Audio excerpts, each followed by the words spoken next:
remains in a national capacity.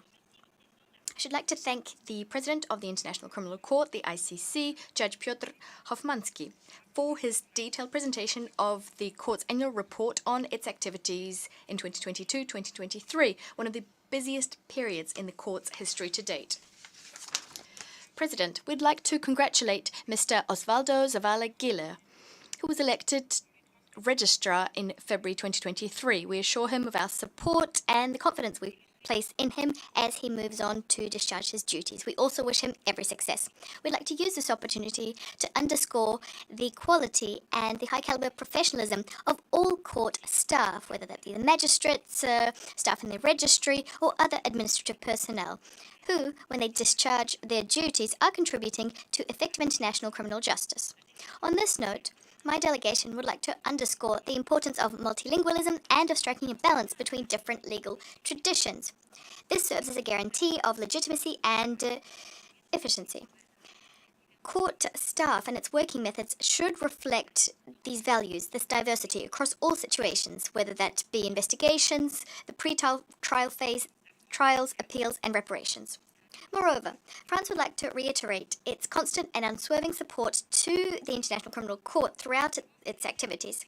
On the 17th of July this year, we celebrated the 25th anniversary of the signing of the Rome Statute. More than ever, the Rome Statute remains a pillar of an international order underpinned by law. It's a jurisdiction like no other, because it is the only permanent criminal court designed to be universal. The court plays a key role in combating impunity for the perpetrators of the worst possible crimes by ensuring reparations to victims as well. This is why we appeal for the statute to be ratified by the entire international community. On this note, France would like to welcome the recent ratification of the Rome Statute by Armenia. President, in 2023, France continued supporting unswervingly all investigations underway at the court across all situations. We've been supporting the Victims' Trust Fund, specifically victims of sexual violence. My delegation would also like to make the following 3 points. First, cooperation, assistance, and support furnished by states, whether they be parties to the Rome Statute or not, as well as that provided by the United Nations, continue to be vital if the court is to be able to fulfill its duties. Thus, France would like to recall that enforcement of sentences handed down by the court is a key component of an effective criminal justice system, if it is to be effective and fully operational. We welcome that on the 17th of July of this year, an agreement between the ICC and France on the enforcement of sentences pronounced by the court was signed. Cooperation with the court also calls on us to endow it with the necessary financial resources for it to effectively do its job. We call on all parties to the Rome Statute to fulfill their obligations without delay, contributing to the court's regular budget. This year, France transferred over 300,000 euros in voluntary contributions. This included 150,000 euros for the Victims' Trust Fund. Second, my delegation would like to reaffirm our commitment to the court's independence in keeping with Articles 40 and 42 of the Rome Statute. We are committed to staunchly combating any attempt to interfere in the court's work so as to hamper the course of justice. Any attack on the court is unacceptable. We condemn the cyber attack on the ICC, a recent attack. We unswervingly condemn criminal proceedings instituted by the Russian Federation against staff and officials at the court. Last but not least, we'd like to commend the 4 strategic plans adopted by the court, the Office of the Prosecutor, the Registry, and the Victims' Trust Fund. This is for the period 2023-2025. This will bolster synergies. We believe that this process will make the court's work more effective. We reiterate our support for ongoing and future reforms which will make the ICC's work more effective and also will serve to bolster its credibility going forward. President, today more than ever, France would like to call on members of this Assembly to provide all the support they can to the work of the ICC, as well as to the resolution on the ICC's work. We invite all states to co-sponsor it and to vote in its favour so that it is adopted. Thank you. I thank the distinguished representative of France, and I now give the floor to the distinguished representative of Chile.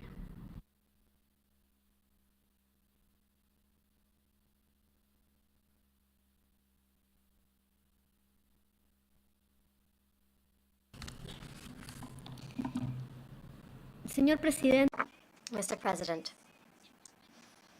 Chile is grateful for the comprehensive report presented by the President of the International Criminal Court for the period 2022 to 2023.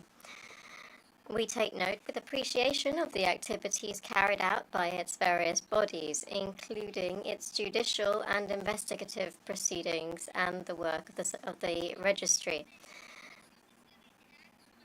Mr. President, my delegation wishes to reiterate its full support for the International Criminal Court as well as for the tasks it carries out in compliance with the Rome Statute.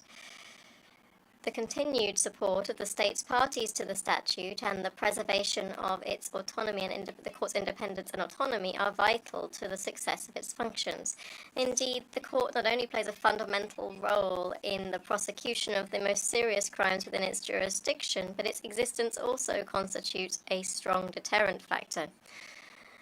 Without prejudice to the above, my country underlines the importance of the principle of complementarity as the basis of the ICC's jurisdiction and the primordial role of states parties to the statute in the prosecution of crimes.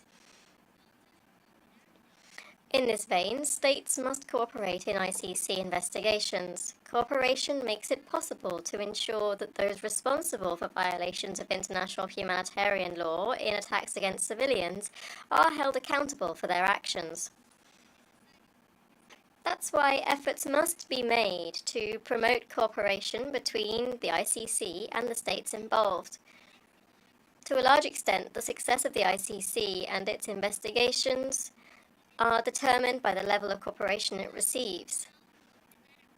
We encourage states to enter into cooperation agreements with the court. Mr. President, the cooperation and assistance of states and international organizations with the Office of the ICC's prosecutor over this reporting period has facilitated investigations. Notwithstanding the gains made, cooperation at the investigations phase remains a challenge.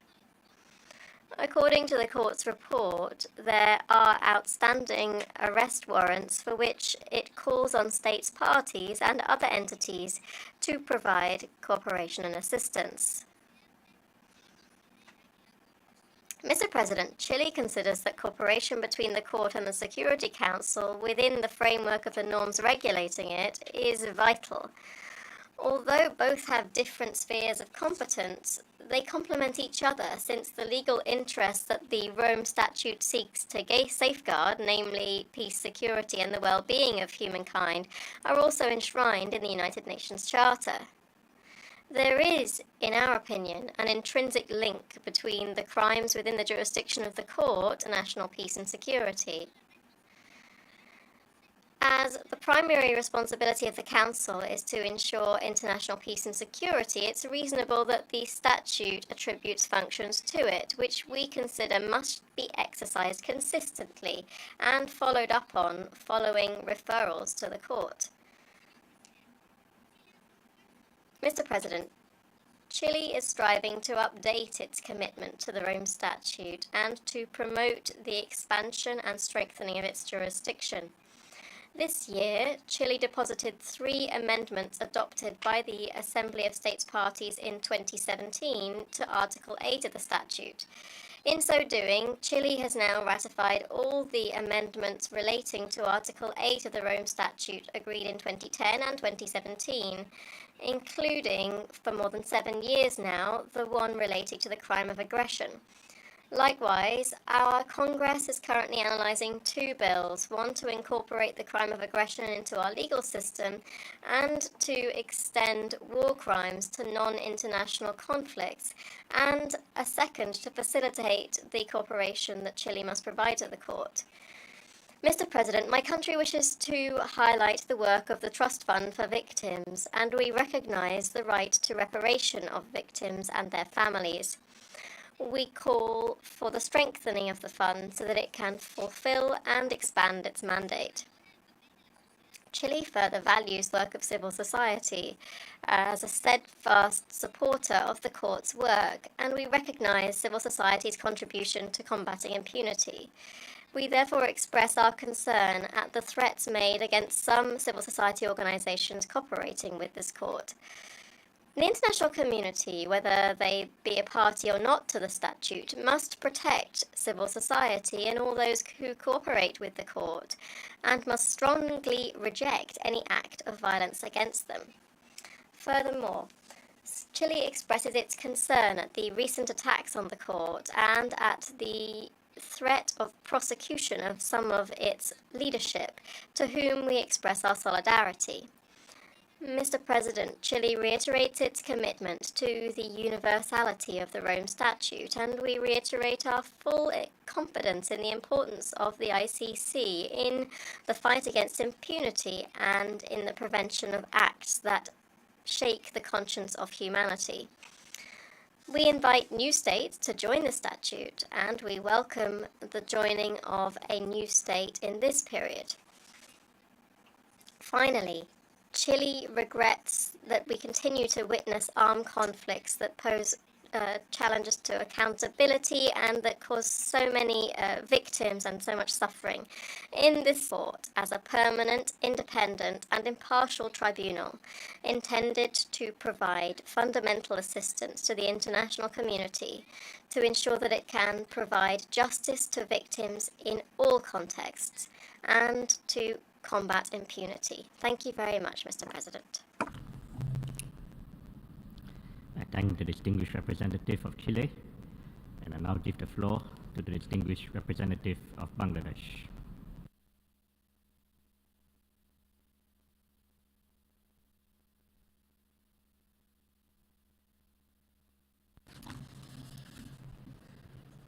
Mr. President, we thank the President of the International Criminal Court for the presentation of the court's report. We also acknowledge with deep appreciation the work of the court throughout the reporting period.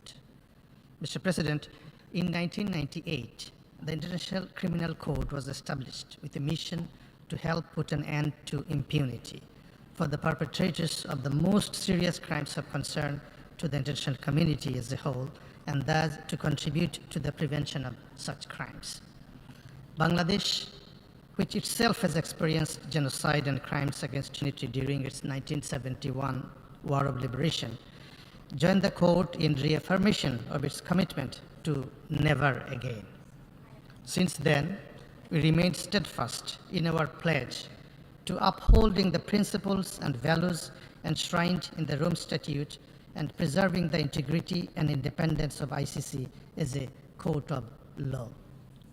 We believe by ensuring accountability for the most serious crimes committed by the individuals, the ICC not only promotes rule of law, it serves as a symbol of hope for victims and affected communities worldwide. And at this moment, Mr. President, this hope is perhaps the most urgent remedy that we as an international community can offer to the civilians in Gaza, who have been going through dreadful atrocities for decades, including in the course of the ongoing brutal military operations carried out by Israel. We therefore welcome the announcement of the ICC prosecutor to prioritize the investigation in the situation of Palestine. We call upon all parties, including the civil society, to cooperate with the court in this important investigation. We believe this decades-long dehumanization of the Palestinians must end, and the perpetrators must be held accountable, and ICC has the most vital role to play in this matter. Mr. President, we note the report on the ongoing investigations on the question of forced deportation of the Rohingya minorities from Myanmar to Bangladesh. As a country hosting 1.2 million Rohingyas, we attach utmost importance to this investigation. We believe this process will not only vindicate the rights of the Rohingya to justice, it will also serve as an important confidence-building measure for their safe and voluntary return to Myanmar, who continue to remain concerned about their safety in Myanmar in the absence of any accountability of the perpetrators. Bangladesh is pleased to provide full cooperation to the court and the prosecutor's office in connection with the investigation process, including access to the victims currently sheltered in Bangladesh.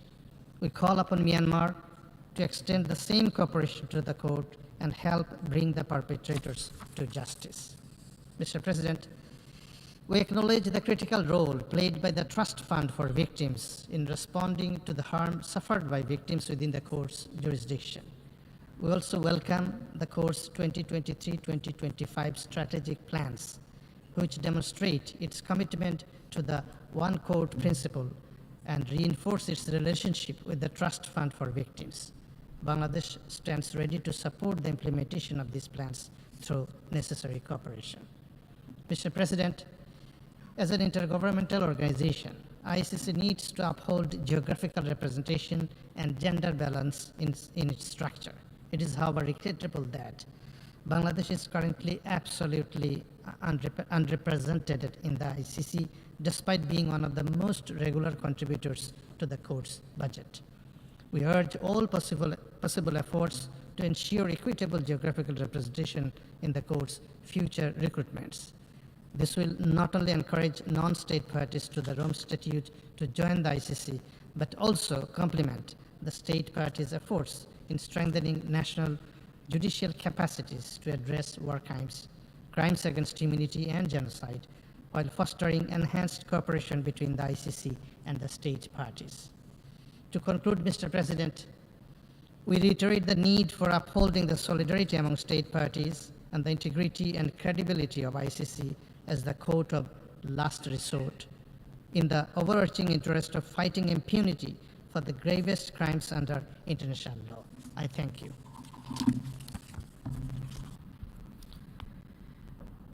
I thank the distinguished representative of Bangladesh, and I now give the floor to the distinguished representative of Ecuador.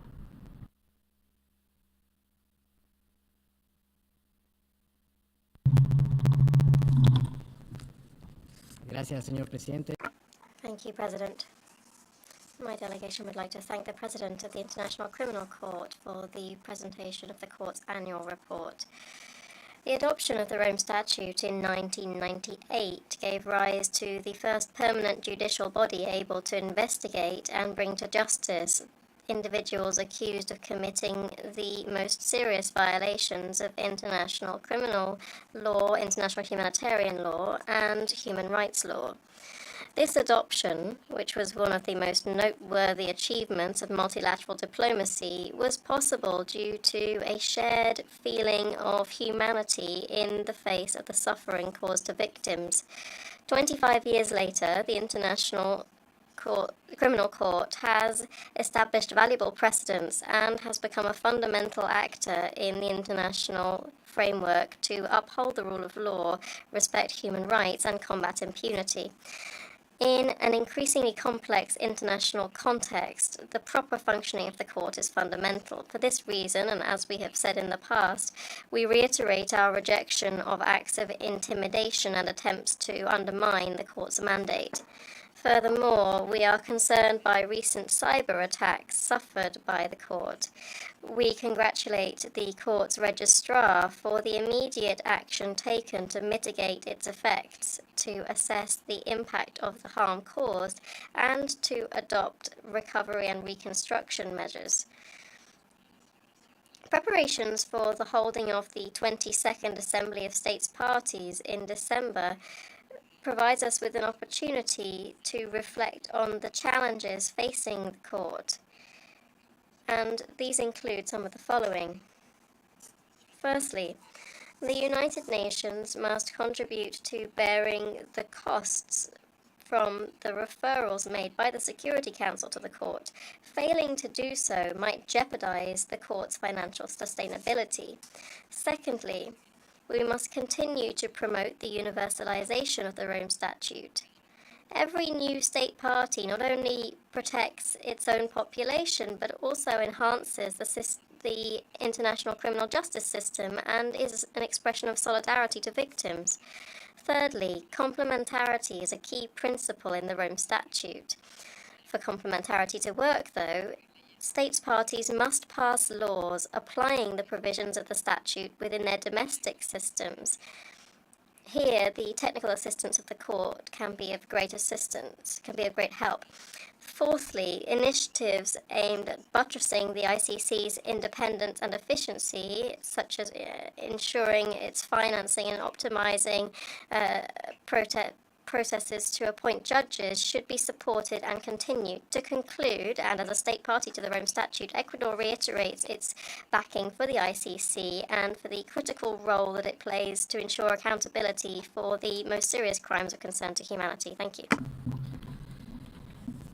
I thank the distinguished representative of Ecuador. Distinguished delegates, we have heard the last speaker in the debate on this item for this meeting. We shall hear the remaining speakers this afternoon at 3 p.m. in this hall. The meeting is adjourned.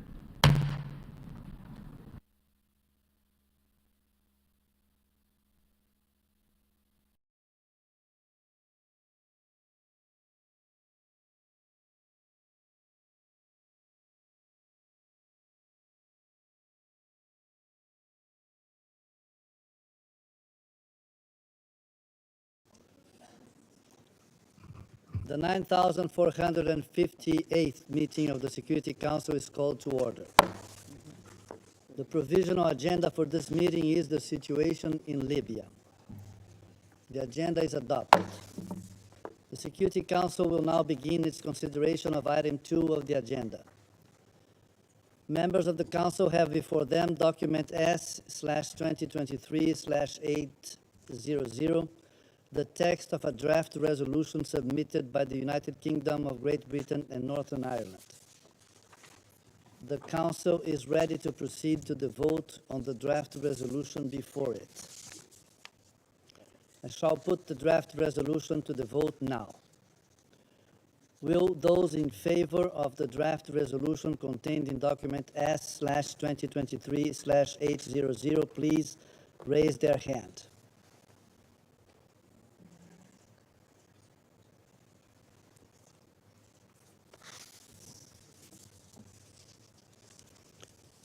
The result of the voting is as follows. The draft resolution received 15 votes in favor. The draft resolution has been adopted unanimously as Resolution 2702/2023.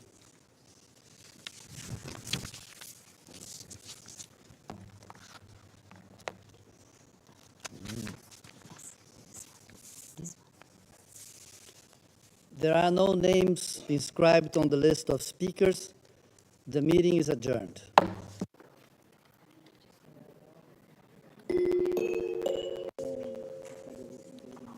The 9,459th meeting of the Security Council is called to order. The provisional agenda for this meeting is the situation in the Middle East. The agenda is adopted.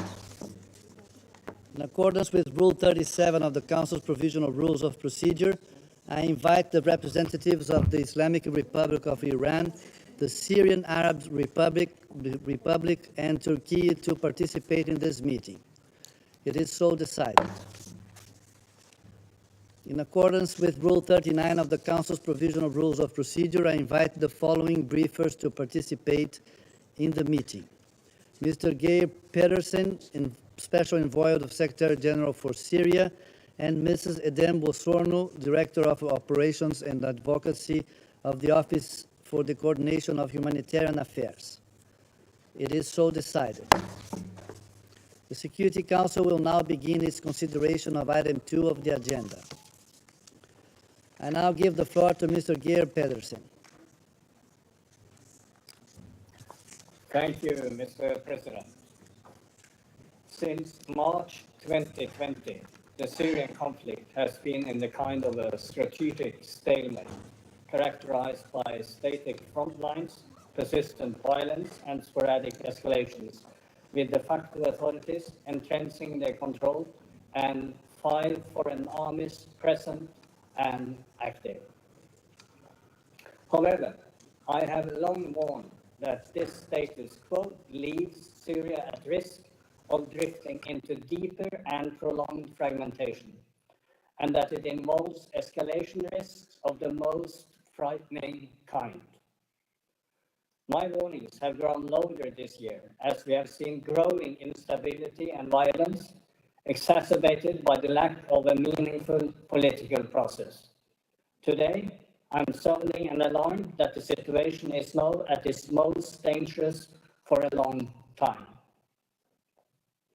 Mr. President, I say this because on top of the violence emanating from the Syrian conflict itself, the Syrian people now face a terrifying prospect of a potential wider escalation, given the alarming developments in Israel and the occupied Palestinian territory and the region.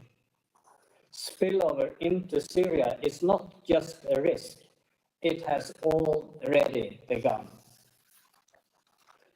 Airstrikes attributed to Israel have hit Aleppo and Damascus airports several times during their reporting period, temporarily halting the UN's Humanitarian Air Service, which operates from those airports and services Syria's humanitarian programs. In addition, Israel says it has responded with artillery, mortar, and airstrikes towards what they said were a number of launches from Syria towards Israel on the occupied Syrian Golan, with further exchanges again this morning. The Syrian government says some of its soldiers were killed and injured in these strikes, as well as civilian workers in the strikes on the airports. Meanwhile, the US says its forces have faced multiple attacks by groups that it claims are backed by Iran, including on Syrian territory. Last week, the US then carried out strikes on facilities in Syria that it claims are used by Iran's Islamic Revolutionary Guard Corps and groups that it backs. Further exchanges were reported again this morning. Mr. President, with the wider region at its most dangerous and tense in a very long time, fuel is being added to a tinderbox that was already beginning to ignite. Even before the regional developments, Syria was seeing the worst surge in violence in more than 3 years. And I deeply deplore the fact that this violence has already left civilians killed, maimed, and displaced in higher numbers than at any point since 2020. There has been a significant intensification of attacks on government-controlled areas. This includes a deadly attack on the graduation ceremony of a military academy in Homs, which remains unclaimed and which the government attributed to terrorist organizations, as well as further attacks in subsequent days. It also includes reports of rocket attacks throughout October from Security Council-listed Hayat Tahrir al-Sham. Hundreds were reportedly injured and many dozens killed, among them civilians, including women and children. Pro-government bombardment in the northwest has escalated to levels echoing those at the height of the conflict before 2020. This displaced more than 120,000 civilians at its height and caused significant damage to critical services and infrastructure, including health facilities, schools, and camps. Hundreds of civilians have reportedly been injured, with dozens killed, among them women and children, as well as aid workers. Following a terrorist attack on Turkish government facilities in Ankara, the Northeast has seen one of the largest escalations in years, with reports of Turkish strikes, the destruction of civilian infrastructure, and reports of casualties, including civilians. The Syrian Democratic Forces claim they subsequently killed Turkish soldiers inside Syrian territory, with reports of SDF strikes on civilian areas too. Meanwhile, Security Council-listed terrorist group ISIL remains active, continued its attacks on forces, particularly in Deir ez-Zor, Raqqa, and the central desert region in Homs Governorate. Mr. President, this is what this has endured in the past month alone. Let me remind you that all of the other sources of pain and instability that I have consistently briefed on remain unchanged and as acute as ever. The Syrian economy remains in a dire and worsening state. Critical infrastructure remains degraded and destroyed. The humanitarian situation is alarming, as you will hear from OCHA shortly. Reports continue of arbitrary arrests, of torture and deaths in custody. There is no meaningful movement on the file of the detained, disappearing, and missing. Refugees do not see conditions for safe, dignified, and voluntary returns emerging. Quite the opposite, in fact, with the re-emergence of extensive hostilities. Though I should mention, a recent Syrian government statement on refugees contained elements that need further exploration. And popular frustration clearly remains heightened, with protests in Al-Shuaida ongoing now for more than 2 months. Mr. President, Syria and the wider region are in no position to endure new explosions of violent conflict in Syria, whether caused by internal or external dynamics. And we are seeing now the hard reality that without real engagement and progress towards a political solution of the Syrian conflict, any stability is only wafer thin, and when it breaks apart, it can unleash mass forces of violence and instability. There is a real and growing danger of this in Syria.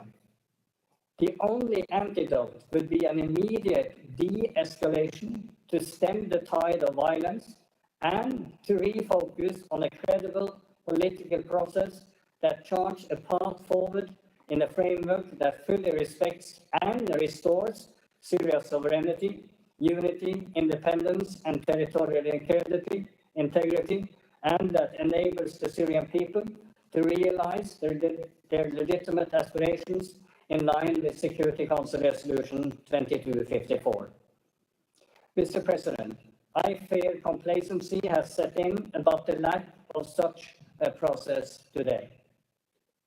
Regrettably, months of intensive efforts have still not yielded consensus on the venue for resuming the Constitutional Committee, nor on its substance, that my consultations continue.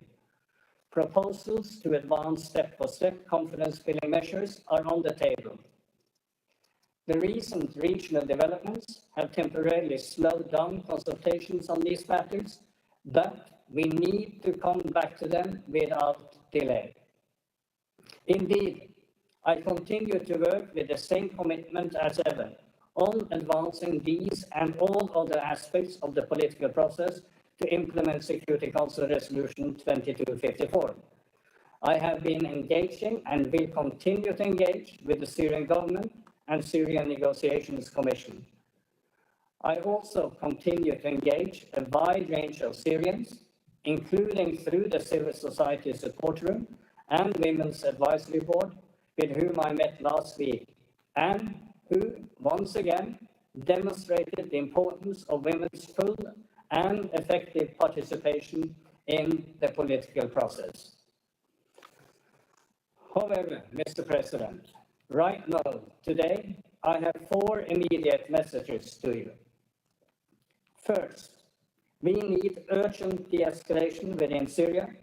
We urgently need to work to reinstate calm towards a nationwide ceasefire, alongside a cooperative approach to countering Security Council-listed terrorist groups in line with international law.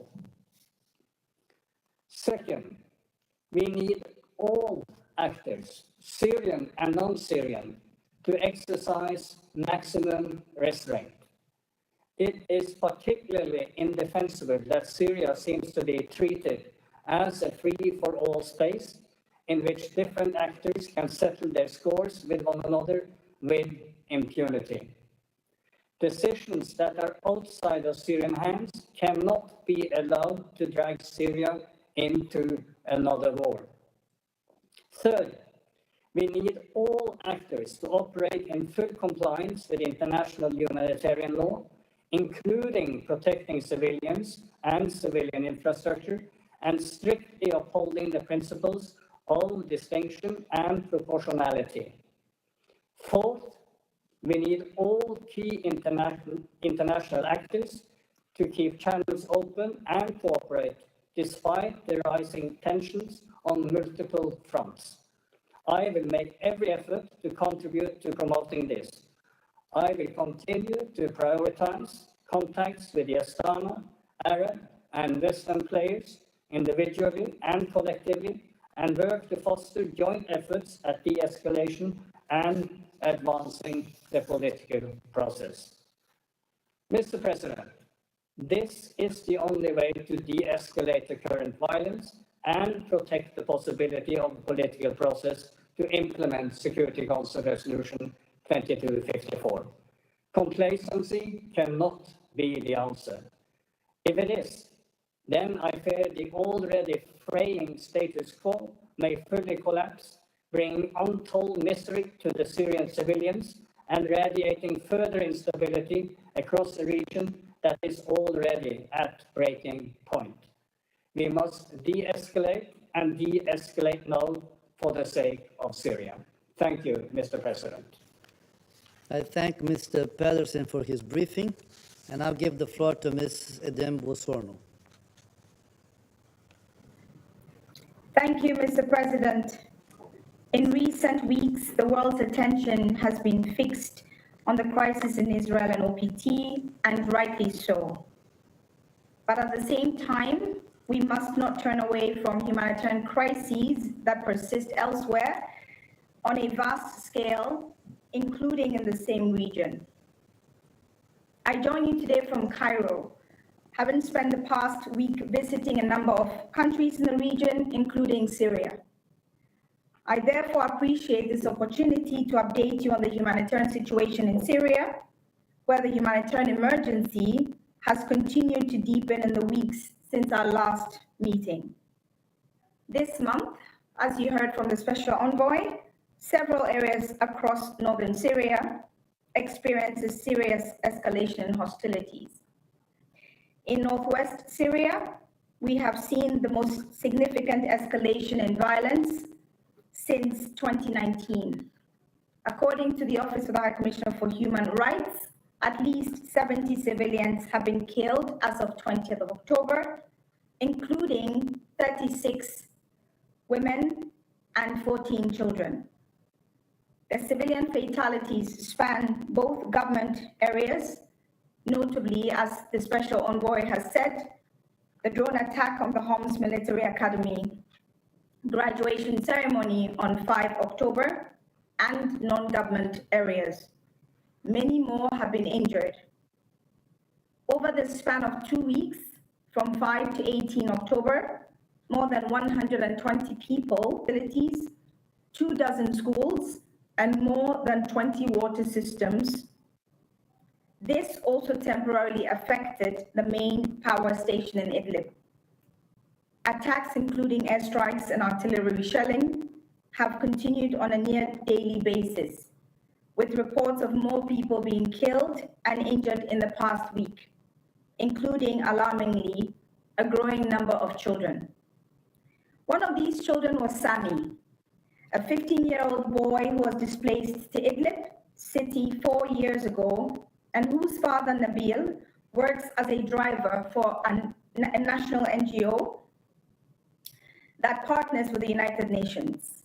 He died on 26 October, along with his childhood friend Ali, due to shelling in Idlib city. His mother told OCHA colleagues that the boys had gathered that day to play football. She said, "We are afraid all the time with the increasing fighting, and we try to stay inside. We need to be protected. We want to live in peace and security." While about half of those displaced by the violence have reportedly returned to their homes, Many tens of thousands remain fearful of returning, further adding to the cohort of 2.9 million people already displaced in the Northwest. And reports have continued to emerge of additional displacement in recent days. Women and girls, who make up to 80% of those in displacement camps and informal sites, continue to bear the most severe consequences. They face, as reported before, pervasive threats of gender-based violence and barriers to accessing services and assistance. Hostilities have impeded life-saving sexual and reproductive health care and gender-based violence services. Let me turn to the Northeast, where a spike in hostilities earlier this month damaged a range of critical civilian infrastructure, including power stations and water facilities, has also been said, in Al-Haseka, Kamishli, Tal Tamer, and other areas. Disruptions to electricity have impacted water and health facilities and increased the demand for fuel for generators and heating as the winter months approach. This has further inflated already high prices for fuel, transportation, food, and other commodities. While many services have been restored, these disruptions to already precarious electricity, water, and fuel supplies continue to make life extremely challenging for a vulnerable population and place a heightened demand on overstretched humanitarian services. Mr. President, I again echo the Secretary General in urging all parties across Syria to respect their obligations under international law. Parties must take constant care to spare civilians and civilian objects, including essential infrastructure, in accordance with international humanitarian law. The Special Envoy spoke to these issues as well. The escalation in hostilities has also had a deep impact on humanitarian workers and operations, particularly in the northwest of the country. 3 aid workers were among those killed, and many organizations were forced to temporarily suspend operations. Some activities, including nutrition services and safe spaces for women and girls, remain suspended. Nevertheless, the UN and humanitarian partners have continued efforts to get critical assistance to those affected by the conflict. This includes the provision of clean water, waste management, food, tents, protection services, and emergency medical supplies, including sexual and reproductive health services, supplies to displaced women, and services to displaced people generally, and includes the provision of vital support to health facilities. In particular, the ability to deliver assistance at scale across the border from Turkey has been indispensable in meeting the vast and increasing humanitarian needs. In the past 6 weeks, some 251 trucks have brought in critical supplies through Bab al-Hawa and Bab al-Salam crossings. We have asked the government of Syria to extend its permission for the use of the Bab al-Salam and Al-Rai crossings beyond 13 November, for as long as humanitarian needs continue to ensure we can provide essential humanitarian assistance in a predictable and sustainable way. As part of our commitment to providing assistance to those who need it by whatever means possible, we continue efforts to facilitate the cross-line delivery of supplies to key areas in the Northwest and throughout the country, and we shall continue to do so. Mr. President, if the escalation in hostilities were not enough, the continued economic crisis, including the steep decline in the Syrian pound and high inflation rates, is contributing to raising prices for food and other items to further record highs. The combined impact of all these factors is not only piling immense pressure on an already vulnerable population, a story I heard when I was in Syria, It is also increasing the reliance on humanitarian assistance for basic survival. Consider, for example, Ahmad, a single mother in Hama, who was forced to make the difficult choice to pull her son out of school so he could help support the family. Her story is becoming increasingly common. It is with deep concern, therefore, that I report that we've seen little improvement over the past month in the serious funding shortfalls affecting our operations. 10 months into the year, the Syria Humanitarian Response Plan has received $1.6 billion of the $5.4 billion requested.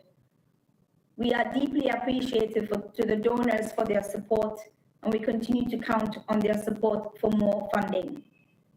As we have repeatedly warned, this is translating into a significant constraint on our ability to provide critical assistance throughout the country, including reductions in food distributions, the closure of safe spaces for women and girls, and the scaling back of health services in medical facilities. It is even more concerning as we approach the winter season with an estimated 5.7 million people across the country in need of humanitarian support for critical shelter and household items. These are life-saving items in the cold months. We are doing what we can to prioritize assistance within the resources available. The United Nations Syria Humanitarian Fund and Syria Cross-Border Humanitarian Fund are allocating nearly 50 million to mitigate the impact of the harsh winter conditions in vulnerable communities. This includes the provision of tents and shelter, household items, water, and sanitation support, and cash-based assistance, as well as efforts to boost early recovery and resilience. But without additional funding, without additional resources, many people will go without the support they need to get through the harsh winter months. Mr. President, this is deeply concerning this is a deeply concerning time for the region and indeed for the world. And there is no shortage of crises crying out for our attention. But with more than 15 million people in need of critical humanitarian and protection support, in ever more challenging conditions, the situation in Syria is one that unquestionably demands our continued focus and attention. I thank you. I thank Mrs. Wosorno for her briefing. I now give the floor to those council members who wish to make statements. I give the floor to the representative of the United States. Thank you, Mr. President. And thank you, Special Envoy Pedersen and Ms. Wosorno, for your continued attention to the ongoing conflict and our humanitarian needs in Syria. Colleagues, before Hamas's horrific terrorist attacks against Israel on October 7th, the Special Envoy warned this Council that increased military activity in Syria had the potential to spill over into neighboring countries. Unfortunately, the Special Envoy's words proved prescient. Terrorist groups, some backed by the Syrian regime and Iran, are threatening to expand the conflict beyond Gaza by using Syrian territory to plot and launch attacks against Israel. We've also seen attacks on U.S. forces in Syria, whose mission has been and continues to be to defeat Daesh. The Syrian regime has allowed Iran and terrorist groups, including Hezbollah, to use its international airports for military purposes. By doing so, the Assad regime has put civilian travelers at those airports at risk. The regime should stop playing the victim card. It is fully within the regime's power to prevent Iran from using Syrian civilian airports to transport weapons and fighters that are then used to threaten neighboring states. We call on the regime to curb the activities of Iran-backed militias in Syria, stop the flow of foreign arms and fighters through its territory, and cease escalatory actions in the Golan Heights. The United States has warned all actors not to take advantage of the situation in Gaza to widen or deepen the conflict. And we've made clear that we will respond to attacks on our own personnel and facilities in Syria or against U.S. interests, and where appropriate, exercise our right to self-defense forcefully, proportionately, and in a manner that minimizes civilian harm. The narrowly tailored U.S. strikes on Iranian militia sites in eastern Syria on October 27th were in response to repeated attacks on U.S. forces in Syria and Iraq since October 17th, and were an appropriate exercise of our right to self-defense under Article 51 of the UN Charter. No one can argue U.S. strikes were or will be without warning. And as U.S. Secretary of Defense Austin stated, after the recent strikes, the United States will not hesitate to take further necessary measures to protect our people.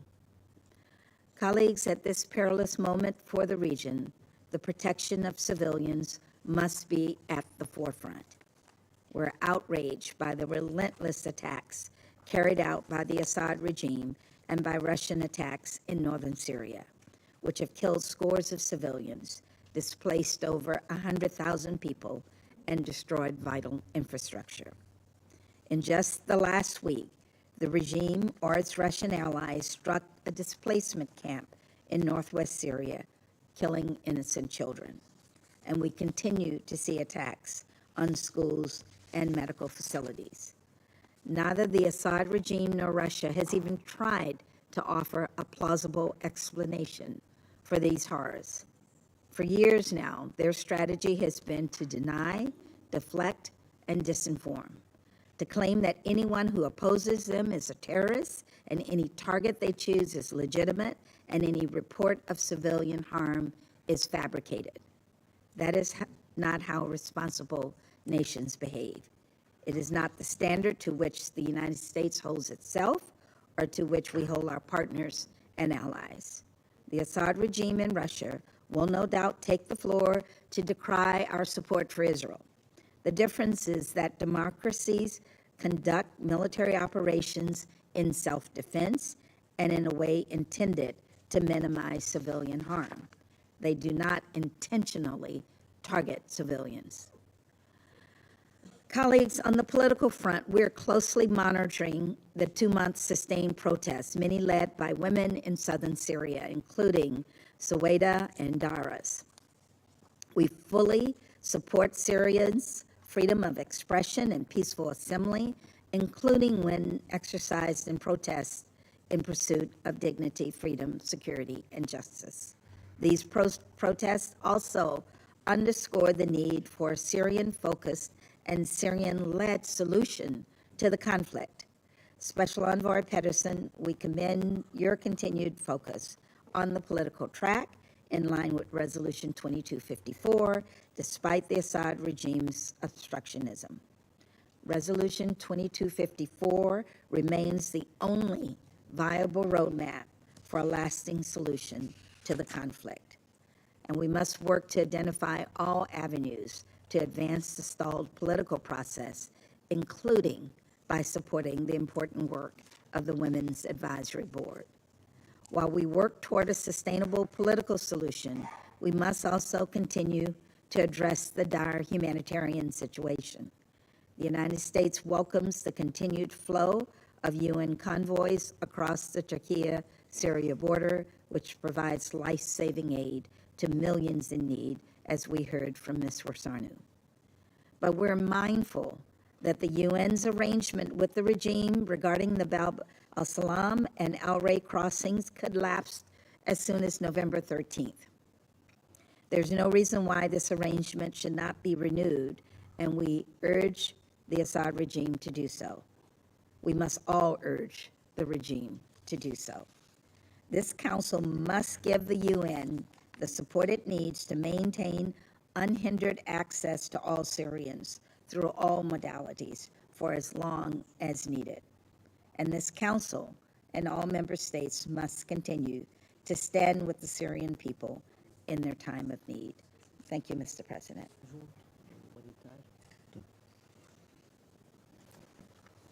I thank the representative of the United States for their statement, and I now give the floor to the representative of the Russian Federation. Mr. President, we would like to thank the special envoy, Geir Pedersen, and Ms. Vosono for presenting their reports on the humanitarian situation. The situation in Syria is extremely tense still, inter alia, because of the unprecedented spike in the Israeli-Palestinian conflict.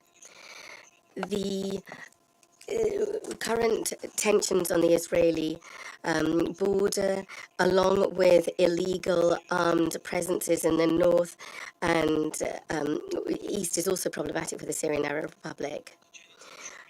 Over this month, the Israel armed forces have struck sites in Syria. There were targets such as important civilian facilities, such as the Damascus airport. Thus, there was real threats to the lives of civilians who weren't guilty of anything. And we're not even talking about the impact on the air work of UN, because they are involved in air transfers as well for humanitarian purposes. Furthermore, in October, the US forces under Biden's order struck targets in Bukiman in Syria. Washington stated that the attack was undertaken as part of the self-defense right that the U.S. had. And this is thousands and thousands of kilometers away from U.S. territory. Washington's illegitimate actions is a gross violation of Syria's sovereignty.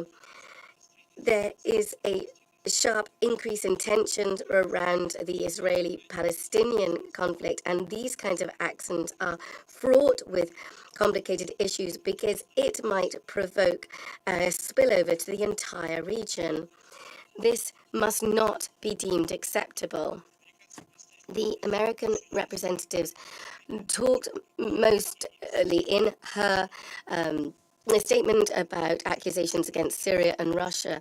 Unlike the US, I'd like to underscore, are targeting the terrorist organization Hayat Tahrir al-Sham, that has been dubbed such by many nations, a terrorist organization, by the Security Council, rather. A clear example of Washington's interference here is the area around the Euphrates and the clashes there with Arabs and Kurds, and the Suwaida incidents. There, clearly the US's economic interests have superseded other interests. So these economic interests have been clearly something that have prevailed over political interests as well. Given this, the US and its Western allies have taken a significant area in Syria. They're involved in contraband with Syrian grain and oil. They are using various excuses, supplying Kurds with arms, who are then being used against Arab tribes, inter alia, in the Turkish border area as well. Here, the IAF is helping them with indiscriminate airstrikes on the Deir ez-Zor province. There is something positive, the development of a multifaceted cooperation plan with Damascus and other countries promoting economic cooperation and other forms of cooperation of significance in order to get Syria out of the isolation artificially imposed upon it, is the expansion of links with other countries in the region, or not in the region, rather. On the political track, we still see no alternative to push forward the political process in the Syrian Arab Republic that needs to be Syrian-led and Syrian-owned under the auspices of or supported by the UN in line with 2254 and respecting the territorial integrity, independence and sovereignty of that country. In this regard, we are convinced that there's a need to continue direct inter-Syrian dialogue. The main forum for this was and will still always be the Constitutional Committee. This process must not be hampered by any other processes that are not supported by the country. We continue to believe that fundamental decisions about next rounds of the Constitutional Committee meetings and the venue must be taken by the Syrians themselves without any interference from outside. Any attempts to provide alternative fora have no justification whatsoever. No efforts are being made either to settle the situation with the ongoing terrorist enclave in Idlib. After the drawdown of the cross-border mechanism, the Tahrir al-Sham terrorist unit basically de facto blocked off humanitarian access in that area. Despite the sovereign decision of the Syrian government to use the Bab al-Hala as a crossing point for goods, the first convoy was only able to access in September, on the 19th of September, and it was just 159 trucks that managed to cross. That was based on individual agreements with the office in Idlib that agreed to receive assistance irrespective of Damascus and had to work to reach agreements with the terrorist organization. The access across the crossing points, or cross-line access rather, still doesn't exist, which is something we do not believe to be acceptable. We believe that after the Security Council Resolution 2072 was not extended, international assistance has to be upheld with the in line with the General Assembly Resolution 46/182 on guiding principles, so in close coordination and solely with the agreement of the host country. Thank you. I thank the representative of the Russian Federation for their statement, and I now give the floor to the representative of Ghana. I thank you, Mr. President. I have the honor to deliver this joint statement on behalf of the 3 African members of the Security Council. We thank Special Envoy Geir Pedersen and OCHA Director of Operations Edem Osonu for their briefings and welcome the participation of the representatives of the Syrian Arab Republic, the Islamic Republic of Iran, and Turkey in this meeting. The A3 is alarmed by the resumption of armed violence in Syria. The recent armed clashes along the front lines highlight the precarious nature of the security situation in Syria and the continuing inability of the international community to assist the Syrian people to find a lasting solution to the country's crisis. In particular, we condemn in the strongest terms the 5th October attack on a military academy graduation ceremony in Homs, which claimed over 100 lives, including civilians.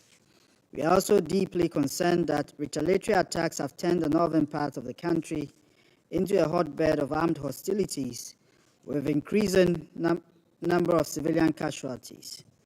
Critical civilian infrastructure, including health, water, schools, and power facilities, have regrettably been targeted, depriving civilians of access to essential services. We condemn the targeting of defenseless civilians and civilian infrastructure and remind the parties of their obligations under international humanitarian law and relevant resolutions of the Council. Mr. President, as expected, within the context of escalating violence, serious protection concerns have risen. At least 61 civilians have been killed and some 123,000 people displaced from 91 communities in the Northwest. women and children continue to pay the highest price. Parties to the conflict must refrain from any action that infringe the civil, political, economic, social, and cultural rights of women and girls. Their fundamental human rights, including their right to work and education, must be preserved at all times. It bears reminding the parties that there can be no winners amid such relentless violence. Instead, the suffering of the people of Syria continue to rise with each bombing or violent clash. As the war drags on, so is Syria continually losing its rightful place among the Committee of Nations. For this reason, we call for an immediate nationwide ceasefire to create a conducive environment for the political processes to commence. The most workable solution to the conflict remains a Syrian-led and Syrian-owned inclusive political process undertaken with the support of the international community under the facilitative role of the United Nations as detailed in Resolution 2254. In pursuit of this goal, it is crucial for the parties to maintain strong cooperation with the UN Special Envoy Geir Pedersen and support his efforts, including his step-for-step process, to find a lasting political solution to the conflict. Breaking the current deadlock in the small body of the Constitutional Committee meeting will be a significant step in that direction. Mr. President, in the midst of this escalating violence, it is deeply concerning that Syria continues to come under repeated attacks from various foreign forces, sometimes targeting civilian infrastructure and disrupting humanitarian aid distribution in the country in contravention of international humanitarian law. We renew our call for respect of the sovereignty and territorial integrity of Syria and for the full withdrawal of all foreign forces from the country.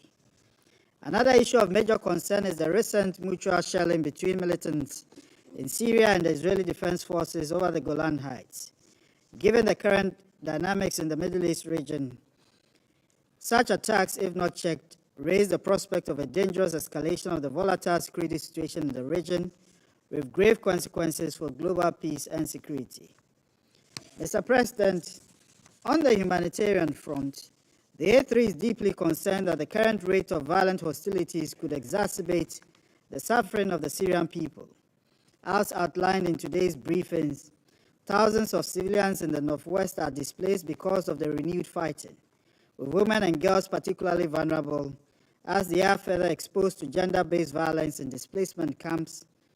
In fact, gender-based violence, forced and early marriage, denial of resources and opportunities have become part of the daily reality of women and girls in Syria. It is also distressing to note that as many as 12 million people in Syria remain food insecure. At the same time, necessities such as water and electricity are in short supply, with millions having to live without them. The approaching winter season is a coming nightmare for many families living in camps, with over 5 million said to be in urgent need of winterization support. Unfortunately, funding shortages is inhibiting the ability of aid agencies to provide this critical humanitarian support to all those in need. The financial outlook of the Syrian Humanitarian Response Plan remains grim in the face of increasing needs. With less than 30% funding, humanitarian agencies are compelled to choose between the hungry and the starving. As a result of such difficult choices, 2.5 million Syrians who are food insecure are no longer receiving food or cash. The people of Syria still need our assistance. We renew our urgent appeal to the international community to support the humanitarian cause in the country to ease the pains of the needy population. In pursuit of this cause, the A3 assures of its full support for every modality of aid delivery that brings relief to the most vulnerable people.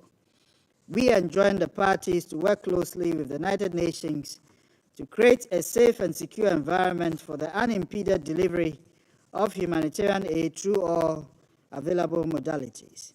We are cognizant of the fact that there is currently no substitute in size and scope to the cross-border aid delivery due to the large number of beneficiaries under the mechanism.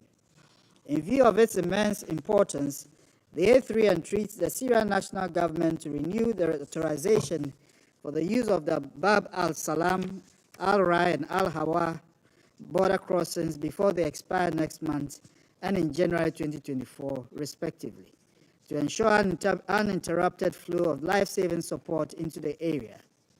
However, notwithstanding the wider reach of the cross-border delivery mechanisms, the A3 is united in its view that aid delivery across the front lines is equally essential and must be increased to supplement the cross-border deliveries. In addition, considering the current funding challenges, it will greatly inure to the benefit of many communities if donors prioritize early recovery and livelihood activities as a way of building their resilience to reduce dependence on external aid. Mr. President, in concluding, the A3 reiterates its collective call for a nationwide ceasefire and the immediate resumption of negotiations among the parties towards a political settlement that will bring a comprehensive and lasting peace and stability to Syria, in line with Resolution 2254 of 2015. I thank you for your attention. I thank the representative of Ghana for their statement, and I now give the floor to the representative of Malta.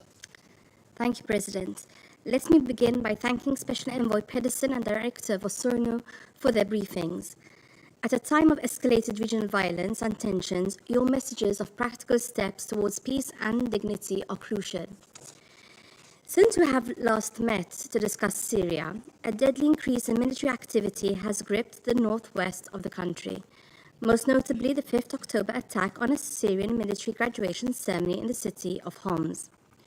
Hostilities and government strikes in the northwest have damaged critical infrastructure such as power and water networks. The Aluk water station is yet non-functioning. These attacks have also resulted in the killing of over 61 civilians and the displacement of over 100,000 people from 91 affected communities. Israeli airstrikes on Damascus and Aleppo international airports have further destabilized the regional situation and have disrupted crucial UNHAS flights for those working on the Syrian response. Put simply, the conflict continues to rage in Syria. A spillover from the ongoing tensions in Israel and Gaza can only further exacerbate an already volatile situation. President, within this context, the humanitarian situation across the country remains perilous. Millions lack water due to chronic fuel shortages, violence, and impact of climate change. Ahead of winter months, there remains an urgent need for winterization support for nearly 6 million internally displaced Syrians. 12.1 million people remain food insecure, with 2.5 million no longer receiving food or cash transfers due to underfunding. Protection needs to remain at the heart of this crisis. As we have heard today, acute protection needs for tens of thousands of displaced in the northwest remain largely unaddressed, with gender-based violence and early and forced marriage a daily reality for Syrian women and girls. Against this backdrop, we urge greater resourcing of the Syrian Humanitarian Response Plan, which remains critically underfunding at 29.4%, as we have heard also today from Director Vosorno. Greater humanitarian protection and early recovery, resilience and livelihood support are needed now more than ever. The humanitarian crossings at Bab al-Hawa, Bab al-Salam and al-Rai remain a critical lifeline for millions of the most vulnerable civilians in the northwest. Malta reaffirms its support for the delivery of humanitarian aid via all modalities and calls for the authorization of each of these crossings to be renewed for as long as the needs persist. President, as outlined by Special Envoy Pedersen, only a political solution in line with UNSCR 2254 can resolve the root causes of this crisis and provide the safety, dignity, and justice which Syrians long deserve.